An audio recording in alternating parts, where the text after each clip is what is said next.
নিরপেক্ষ সরকার থাকবে, সেটাকেও তারা বাতিল করে নিয়েছিল একতরফাভাবে।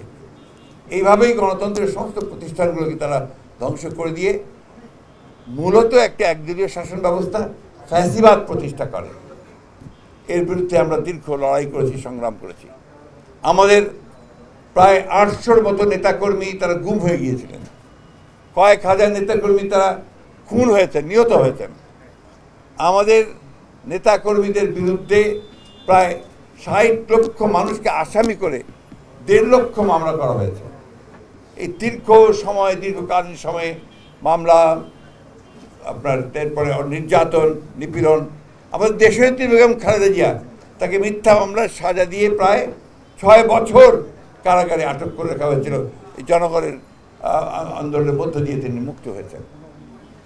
এই অবস্থার প্রেক্ষিতে এখন একটা নতুন জনগণের জনতার অভ্যুত্থানের মধ্য দিয়ে আবার একটা নতুন সুযোগ সৃষ্টি হয়েছে সেই গণতন্ত্রকে প্রতিষ্ঠিত করবার, গণতন্ত্রকে প্রাতিষ্ঠানিক রূপ দেবার, গণতান্ত্রিক ব্যবস্থাকে চালু করার। এরই প্রেক্ষিতে আজকে যে দিনটি আমাদের সামনে এসেছে, এই দিনটি হচ্ছে আপনার 15 সেপ্টেম্বর, যেটা আন্তর্জাতিক গণতন্ত্র দিবস। এই আন্তর্জাতিক গণতন্ত্র দিবসকে এই জন্যেই আমার জাতীয়তাবাদী দল স্ট্যান্ডিং কমিটির সিদ্ধান্ত হয়েছে যে আমরা এটাকে অত্যন্ত গুরুত্ব সহকারে গণতন্ত্রকে প্রাতিষ্ঠানিক রূপ দেওয়ার জন্যে আমরা এটাকে গুরুত্ব সহকারে পালন করতে চাই। সেই কারণে আমরা 2 দিনের কর্মসূচি নিয়েছি।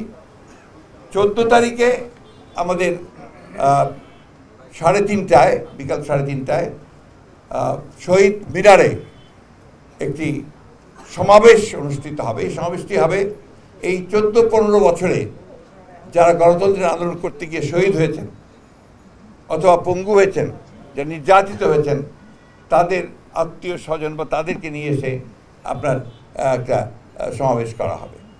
এবং সেই সমাবেশে বিভিন্ন সাংস্কৃতিক কর্মকাণ্ড থাকবে, আপনার সঙ্গীত থাকবে, এখানে নাটক থাকবে, এখানে বিভিন্ন রকমের যে আবৃত্তি বা কবিতা পাঠ করা হবে। এটা 14 তারিখে। 15 তারিখে আমরা আমাদের কেন্দ্রীয় অফিসের সামনে, অর্থাৎ নয়াপল্টনে, এখানে আমরা একটা সমাবেশ করব। এই সমাবেশটা হচ্ছে গণতন্ত্রকে প্রাতিষ্ঠানিক রূপ দেবার সমাবেশ। অর্থাৎ এখন আমরা যে একটা ট্রানজিশনাল পিরিয়ডের মধ্যে আছি, এই ট্রানজিশনাল পিরিয়ডে গণতন্ত্রকে আরও প্রতিষ্ঠিত করবার জন্য, গণতান্ত্রিক শক্তিগুলোকে আরও ঐক্যবদ্ধ করার জন্য আমরা এই সমাবেশকে আরও বেশি করে এটাকে উৎসর্গ করতে চাই।